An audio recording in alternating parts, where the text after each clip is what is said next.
And welcome back to the final What the Falk preview show before the World Cup winter break. Another poor home display against Cardiff saw us lose 1-0 and we've dropped to 17th in the table. And with the break approaching in just a matter of days, we only have that one game left to respond as we travel to Birmingham City this Friday night.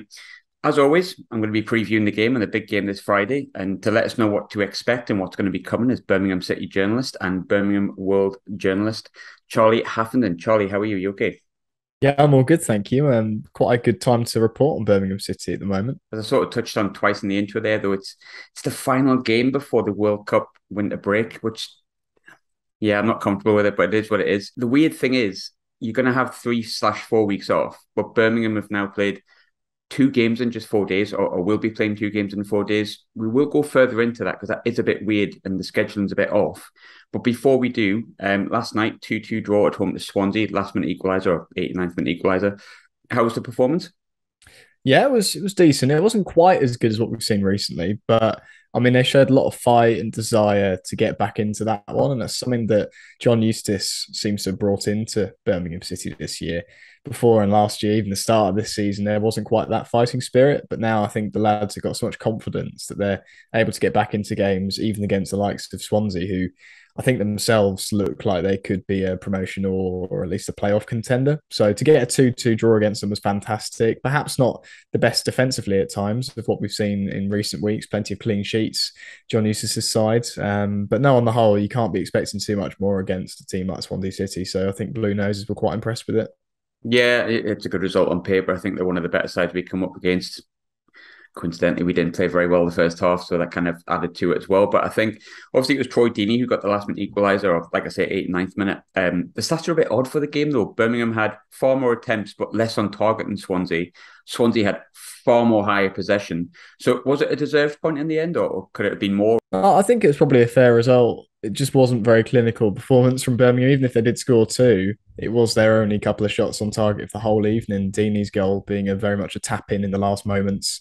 I'm sure Blue supporters will be happy with that. As I said, it's such a big result against a big side. Performance wise, yeah, it was fairly decent, but not quite what they've been like. And I think that just shows at the moment how far they are coming. That you're starting to expect Birmingham to perhaps be beating teams like Swansea. So yeah, lots of positives to take at the moment. And I think as well, just to give a bit of context on Birmingham's performance yesterday, there's a few players missing, and one of them being, I think, with Harley Dean was missing out, obviously, who's important to the way Birmingham play. But there was a few more players missing yesterday. Are we expecting them back for the game on Friday? Yeah, I think the Harley Dean one was the biggest miss, just because he's been back for 7 games now after quite a long spell on the sidelines with a calf injury. And in those seven, Birmingham kept 4 clean sheets and even scored in the Stoke City away win on Saturday. So not having him was quite an unexpected one. It wasn't really mentioned in any press conferences before the game. But one John Eustace has said is a slight knock. It's the calf injury again, and he doesn't really know yet whether he'll be available. If he is, it's a huge boost. But because he's 31 years old now, I believe he's not exactly a spring chicken going to come in and be immediately fit.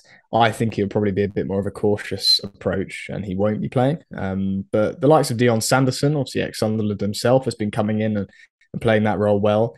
There was quite a lot of rotation against Swansea, as is the nature of such a congested fixture schedule.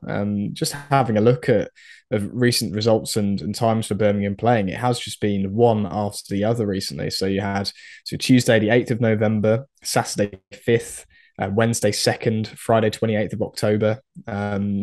Before that, it was 22nd, 19th, 16th. It's been insane, really, the fixture schedule. And I'm sure that the lads at Birmingham were very excited in the sense for the World Cup to arrive. They're probably a little bit upset about the lack of momentum that will be such a long time off. They won't be able to keep that, but a bit of a rest nonetheless. I was going to say, because it's like, I didn't really click there was any championship games yesterday. I've been away for this week for like full context. So I thought, well, Sunderland's not playing, the championship won't be on. And then there's like almost a full schedule of fixtures yesterday. So with our game being on Friday, like I said before, that's 2 games in 4 days. It seems bizarre because obviously we're having like 3/4 weeks off after that. Some teams I know are cutting it short. Of course, they can't have it any later than this weekend because some players have got to jet off for international duty. And one thing that is interesting is I think although Birmingham's first game back is 10th of December, it's a few days earlier than the Premier League, I believe. But there might even be some fixtures whacked in early December as well. So I've been hearing, which is just bonkers. Why would you have it in the middle of the World Cup? Yeah. Doesn't make much sense. But as is the nature of having a World Cup in November, December time, it's totally unprecedented. They've got to do it somehow. I wonder why they've done it. Must have been some strange reason, possibly money. I Quite think I was, perhaps. yeah, perhaps, yeah, probably right.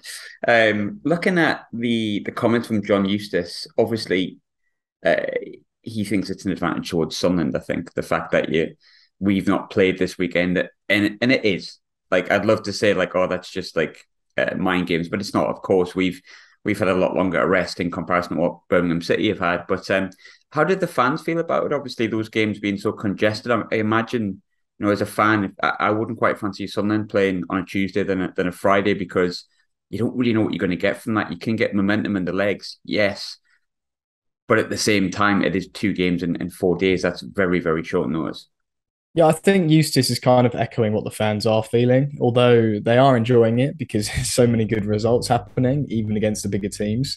It's a great spell of momentum, as I was mentioning before, but it is unrealistic to just be able to have games every 3 or 4 days, not just for 1 or 2 weeks, but for the last 3 or 4, as I was mentioning. I know you've also had a pretty awful schedule, but this week, at least, having a bit of a rest midweek has helped. And it is a bit it's the fact it's a Friday as well. It's not a Saturday afternoon when they get the extra day. It's the Friday, which I find utterly bizarre, to be honest.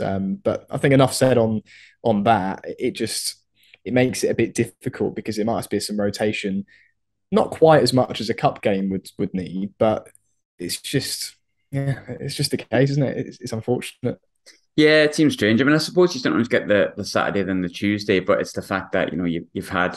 I'm saying the 2 games in 4 days, but the game before that, and it's more than just the 2 games in 4 days. It is congested, and yeah, I wouldn't like it the other way around. But I think, like you said, you touched before that the fans are enjoying it because it's been for me a funny season for Birmingham in many ways. I think when we just came up into the division, a lot of people mentioned Birmingham, and a lot of people mentioned Reading, and said, like last year, Derby were almost nailed on to go down because of what happened. I think from the outside looking in, it looked like Reading and Birmingham was struggling a little bit. The managerial appointments weren't that inspiring at the time. However, at the time of speaking, Birmingham were 10th. You've had a fair old flirt with the playoffs.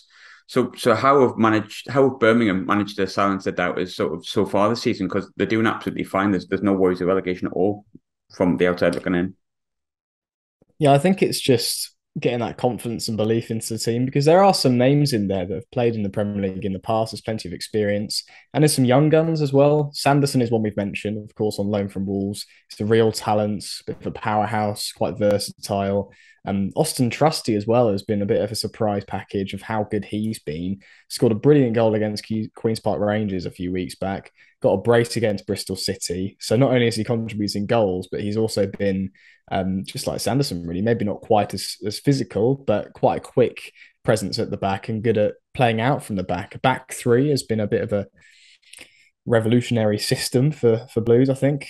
It helps them to progress up the pitch a little bit better. And some teams like West Brom, for example, they tried it under Steve Bruce and they struggled with a back three, but Blues just seem to get it working. I'm not quite sure why that it didn't work for West Brom, but it is for Blues. But it is working, and I think it's a lot of it's down to Eustace and the belief he's got, and the atmosphere that's building. There's been a lot of home games in quick succession. 4 of the last 5 have been at home, so that makes such a difference, including the Sunderland game. Yeah, I think they're the main factors really. But 10th is it's probably not where they're going to remain all season long. It's just kind of where they've ended up after a really good run. I don't expect them to hit playoffs or anything like that, but it's starting to become a possibility. It's only 3 points away. Yeah, it's such a wild league this season. It's mental. Yeah. With Sunderland, it feels like for the past sort of 5 weeks or maybe even 2 months, we've been 6 points away from the playoffs and 4 points away from relegation spots, which is just how tight the league is. And I think one win moves you different places. But it's interesting that John Eustace is doing such a job. And I know it's a long season, there's a while to go yet, but I think he's a man that many sort of 90s Premier League fans will remember as a player for Coventry. But in terms of his managerial career, obviously he was handed the reins at Birmingham in the summer. He's been the manager at Kidderminster Harriers. I believe he's been the assistant at Republic of Ireland. QPR, he was a coach and caretaker manager. But I think in short, I touched on it before from the outside looking in, and I think even from the inside looking in, it felt like Birmingham fans were not too inspired by his appointment, shall we say. But week on week, he's been doing really, really well. His reputation's definitely getting bigger and higher. Um, how good of a job is he doing at Birmingham at the moment, and how are the fans viewing his time so far? Yeah, I think perhaps the reason they weren't so confident when he came in was just how he didn't have that much experience at a senior level of management. Being an assistant, being a caretaker, yeah, he had the Kidderminster Harriers role, but it's not exactly a huge club. I think that's probably why they're a little bit unsure. They might have wanted someone who had a bit more experience with such a threat of relegation as well. They're not exactly a team that got the squad to be pushing for promotion every year. They could easily be in the relegation scrap, and they were at the start of the year. But the things I was mentioning before, the change of system to a back three seems to be working. The youth players, the experience that backs up in the changing room, quite a lot of depth as well, and that's something that was obviously been needed with the fixtures being so regular. I think they're kind of the main things. There's not much else to say about Eustace other than the system and the confidence he's brought, but he's quite a good personality. He doesn't hold things back in the media either. And I think that's something that the fans really like. It's not like he'll shy away from things if things go badly. He says the other week against Millwall, 0-0, they didn't even register a shot on target. And he was saying that wasn't like us, but we're trying. We've got a good bit of confidence in the dressing room and we're going to push on again. And then they did and beat Stoke. So I think the brutal honesty can really help, and it has. When you look at the style that obviously he's implementing, you can see the three at the back is something that a lot of teams are starting to work with, and that kind of your right hand side centre half and left hand side centre half turn into like those full backs. And I think we all seen sort of how it works. But what actually is Birmingham style? Is it similar to that, or has John Eustace brought something a little bit different? Will we see possession based? Do we see a little bit of directness or a mix? It is a bit of a mix. Looking at the track record recently, there's some games they have more possession, some they don't. I think typically they try and build out from the back where they can. It's just they struggle a bit against a higher press. So it depends on the opposition, to be honest. But quite a lot of reliance on a one of the central midfielders, because there's three. It's normally Christian Bielik who sits further back, a bit of an anchor in midfield. Doesn't really get involved pushing forward, but that's because you've got the likes of Hannibal Mejbri on loan from Man United and ex-Man United player to Heath Chong, and them two seem to be the powerhouses to move the ball forward and spread it wide. Maxim Collin seems to be he can get to any end of the pitch. He runs for, let's say, runs for England, runs for France with his nationality.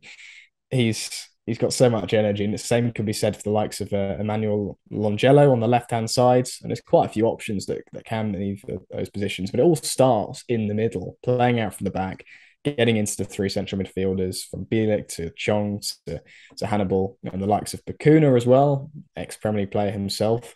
I think that's where things begin. It just can, as I said, against the high press, all it takes is a couple of passes to go astray, and the opposition are on the front foot. So it can work, can not. But at the moment, it seems to be clicking. And although they weren't that clinical against Swansea with just 2 shots on target from 15, they have been getting that little bit of luck that they've needed. It's been a real balance of luck and talent and the ability in the system, I think. Funny you mentioned Bakuna there, because obviously he spent time at Rangers, not very long, didn't do very well, but there was a point when he was, I think it was around sort of 5 million, I think Rangers might have paid for him. He obviously went for a bit less. Obviously, we don't know the exact figures, but sometimes if a player does come to a club and it doesn't work out and then goes elsewhere, it can sort of struggle to adapt, because you're almost at 3 clubs in the best part of a year, and that's hard for anyone, I think. But it seems like he's adapted quite well and kind of has shown the form that maybe was expected of him at Huddersfield and then onwards to Rangers. It seems like he's really shown his form that people expected from him. Yeah, he's got a lot of energy, and he's only 25 as well. So it's not like he's getting too old. He's got the stamina, he's got a bit of skill.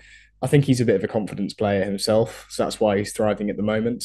At Rangers, only made a handful of appearances and struggled coming out from his Huddersfield spell. But no, he's someone who's able to make the difference, and on the odd game can create chances from nothing. But then other days he can go missing. It really depends. He's very hot and cold, Miss Bakuna. I think you touched on the home form before and the amount of games that you've had at home and how that builds momentum, and it definitely does. It's interesting because normally you try to look to see if a team's better home or away.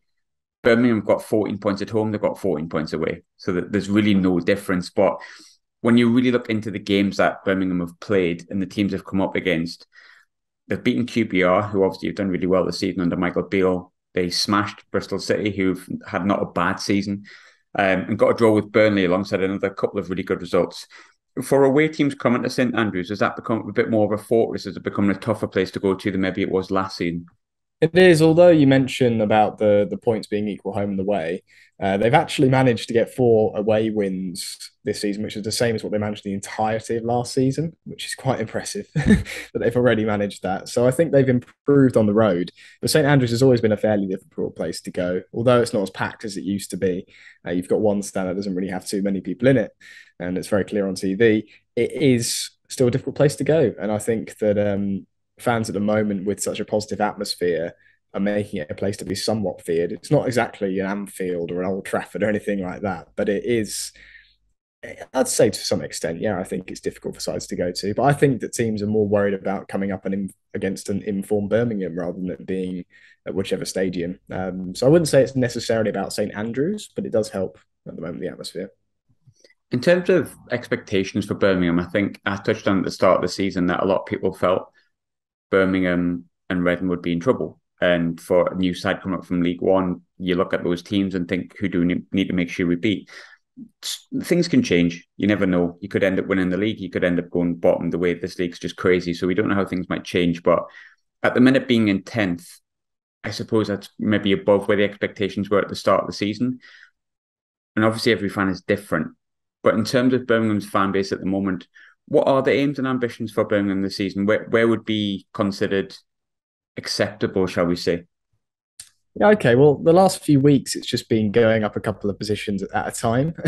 And every week, it's kind of the ambition is getting higher and higher and higher. And I think some Blues fans are saying, hang on, could we actually get a playoff push here? Because looking at points, currently 6 above the relegation zone, right? No, more than that, 8 points above the relegation zone. I was looking at Blackpool in 21st, and then only 3 points off QPR, who've had a torrid run of form themselves in 6th, far closest to the playoffs. So in that sense, yeah, it is currently an ambition that could be realistic. You look at Huddersfield last campaign under Corberan, and they managed to get 1-0s, 2-1s in there, winning by a single goal off, and going back to basics. They managed to get to the playoff final and nearly went up to the Premier League against Nottingham Forest, but unfortunately on the wrong end of that result for them. Maybe that could be the case for Birmingham this year, but I just don't think it will. I think that the more realistic ambition is to avoid a relegation battle. Everyone tipped them to go down or be one of those in and around that.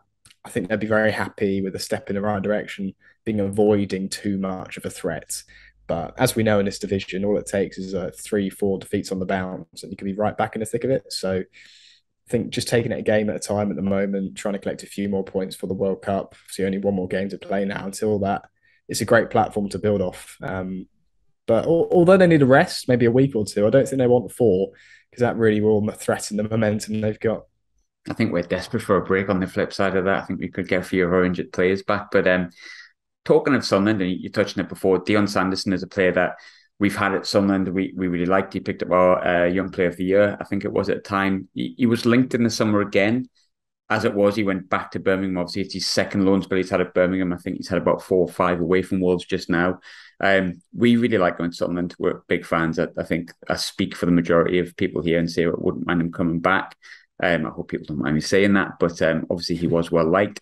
But how do Birmingham fans view Dion's season so far? Obviously, you touched on kind of the form he's shown, but obviously it's his second loan spell. I know it didn't go wonderfully well the first time, but at the same time didn't go terribly. But does he look a more improved player for Birmingham this season? Someone who can like contribute and not just kind of learn from his mistakes as a young player?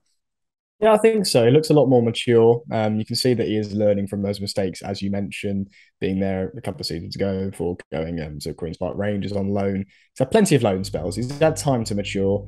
Don't even think he's made a single senior appearance for Wolves yet, thinking about it. But coming in now, he's got so much strength, physicality. He's quite quick on the ball. His decision making has got a lot better. And I think the main way that Blues fans view him, though, is just how much of a rock he is at the back. He's very brave. Some of the victories recently, especially against QPR, I remember at least, he was down on the floor using his head, trying to get in the way of challenges, and he just doesn't seem to have too much fear. Harley Dean is another breed in that sense. He'll head a brick for the team. I'm not sure Sanderson would do that, but he is showing a lot more maturity and a lot more improvements. So no wonder you want him back at Sunderland, because he really is a good player, and he's versatile in a sense as well. He can play at fullback if you need him to, and he can play anywhere across a back three. I think his best position is probably as a right centre back in a three, playing out with Trusty on the left and Dean in the middle. But we can't always have that, especially with the fixtures at the moment. So, but no, a real improvement to answer your question. Yeah, I think his versatility at Sunderland was the same. I think he played at right back, left back, centre back in a three and a back four. So I think at this level you've got to be versatile sometimes, don't you? It definitely gives you a lot of benefit. But it's been a while since we played Birmingham. I actually tried to think off the top of my head there when you were chatting when the last time we played Birmingham was, and it's completely escaped me. I'm sure someone will remind me. I But think it was like back in 2018, just because I was looking at it earlier. I'm it'd be pretty sure it's. the championship season, which I try to forget most likely. Which would make Yeah, a it was lot an of awful sense. season for Sunderland that year, wasn't it? I didn't enjoy it, and wonderfully, it was all documented on Netflix. Thanks very much. I Um, remember watching that one, finding it quite entertaining, which I'm sure your listeners won't be too happy with me saying, but it was, I must say. At the same time, though, they've had that spell, and I want Sunderland to come back to the big time because they are a huge club. They deserve to be. It was just entertaining for one little season, I think. yeah, fingers crossed it's the last time that ever happens. But when I try to think of Birmingham, it's been that long. I feel like Cameron Jerome should still be up front, if I'm completely honest with you. If we're going really back, obviously he's not. And on a serious note, you can see obviously Troy Deeney's now gone there playing for the club he supports. But who are the players we should be looking out for? We've touched on Sanderson, we've touched on Harley Dean, but who are the ones that are really in form at the moment that can cause something a bit of damage? Bielik is not exactly going forward, but with him in the team, the winning percentages, I don't exactly know the figures, but they are far higher. He's someone that will break up the play and probably be quite a nuisance. Trusty has been weirdly a very good goal scoring defender for Blues, so he's probably another one to watch out for. Scott Hogan is an obvious one as a top scorer with 9. He's only a couple off his total from last year. He's in really good form at the moment. I believe maybe 4 in his last 6 or 7 games. I'm not sure off the top of my head, but he's definitely scoring plenty of goals at the moment. So all he needs is the right chance. He does take quite a few pop shots and misses them, but once he's in the right position, he does tend to do pretty well. But one player who is a bit of a surprise one is Lucas Jutkiewicz. Pretty old now, but against Stoke City on last weekend, it feels like a lot longer to go with so many games. He won, I think it was in the teens. I think it was 15 or 16 aerial duels out of the team's total of 30 odd, which as a team total, that is obscene as it is. But for one player to get that many, he was an absolute beast up top and getting back and doing his defensive duties as well. Him and Troy Deeney, they've alternated. It's normally Deeney who starts, and then Djokovic comes off the bench and performs a similar target man role. But he does so well holding up the ball, and I think he, in probably quite a physical game against Sunderland under the lights, I think could be a weird one to look out for. Yeah, he looks so good against Stoke, and I think the reason he didn't play against Swansea is because Eustace is resting him to play on Friday. That's what I genuinely think. So surprise one, but that's what I'm going for. Sunderland are not in the greatest of form. We've won 2 in 10, but bizarrely we've picked up 8 points from our last 6 away games. I think we're a better away side at the moment on paper. But what kind of game are Birmingham expecting in regards to something? What do they think they're going to come up against, and how do they view it? Obviously not in very good form, Sunderland. I think probably looking at as a game to hopefully, in the Blues sense, I'm not a Blues fan myself, but reporting on them, they want to continue that momentum for the last match. That is their opportunity to build that good platform. They can theoretically push even further into the top half with a win, and that's what they're looking at. But I think a draw, considering how tired the players are, wouldn't be the worst result. It's not like a must win by any means. I just think it's a bit more of a must not lose. It's not going to be a nice one to go into the break off the back of a loss.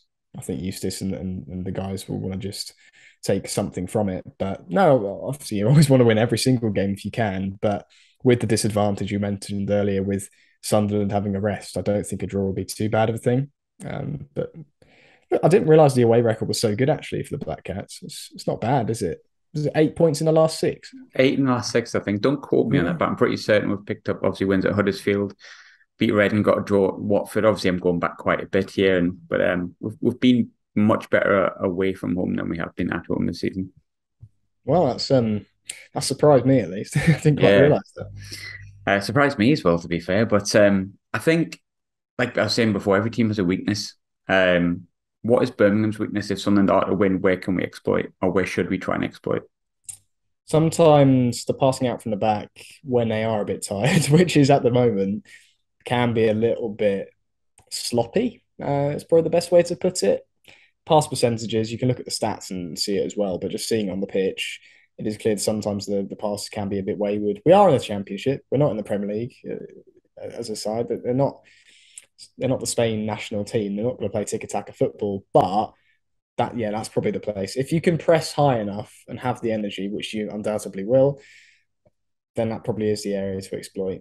But defensively, they are very resolute. So it will be a struggle to get through once you get the ball. But that's why you need to win the ball back so quickly, because they do shore themselves up. I'm not sure if you've noticed. I'm sure you have, about the amount of goals Birmingham have conceded this season. Actually, the second least out of any side. Preston North End are the only team that have conceded less. I think Coventry as well have got the same amount as Birmingham, a few positions below. But no, they've been so good even with that. So not many weaknesses, to be honest. Always what you want to hear, isn't it, Dan? As always, my predictions for once, I actually got one right a few weeks ago, and I thought it might have been on a roll, but I followed it up with a wrong prediction, as I always do, by saying we would beat Cardiff 2-0. I'm going to go really boring again. I think as a Sunderland fan, I sort of feel exactly the way that Birmingham fans feel. I think you'd love a win to go into that, especially with the form that we're on. But if someone give me a 1-1 draw at Birmingham, I'd snap your hand off. I think draw your away games, and then if we start improving our home form a little bit after the break, then we should be comfortably mid-table, which I think every Sunderland fan would take at the moment. So I'm going to go 1-1. I think it's feasible. I think, with the extra game that you've had, the fact that we were really poor, putting our poorest performance of the season easily last weekend, will be hopefully a point to prove. But do I think we can go to Birmingham and win? I don't quite know. We haven't been that great on Sky Sports this season. So I'll take a 1-1, but where are you going with predictions, Charlie? I know it's really boring, but I've been toying between 2-1 to Birmingham and 1-1. But I just think it's so many games in a row. It is one last push, and they'll know that, and they'll put a little bit extra out on the fields. But I do think it'll be 1-1. It's one of those games. I think it will probably be quite a frustrating one for both teams, quite scrappy. And some of them might even have more of the ball, to be honest. So, yeah, I think 1-1.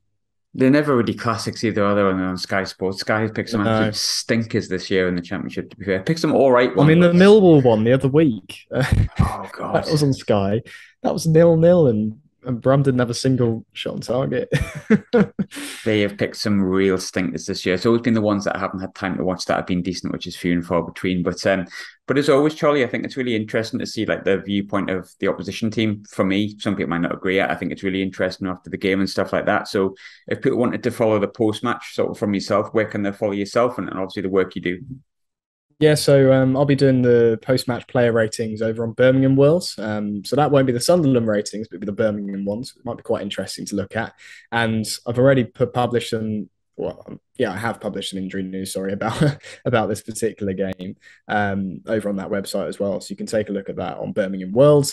Otherwise, you can find me at Journo Haff on Twitter. It's probably the best place. I do have my own Brighton podcast as well, but that's completely irrelevant. As always, thanks for popping on. Thanks for obviously covering stuff with us today. I wish Birmingham no luck on Friday, as is par for the course. That's exactly how it should be. I'm sure Birmingham fans feel the same way. But thanks for joining me, mate, and good luck for the rest of the season and everything that you're doing. No worries. You too.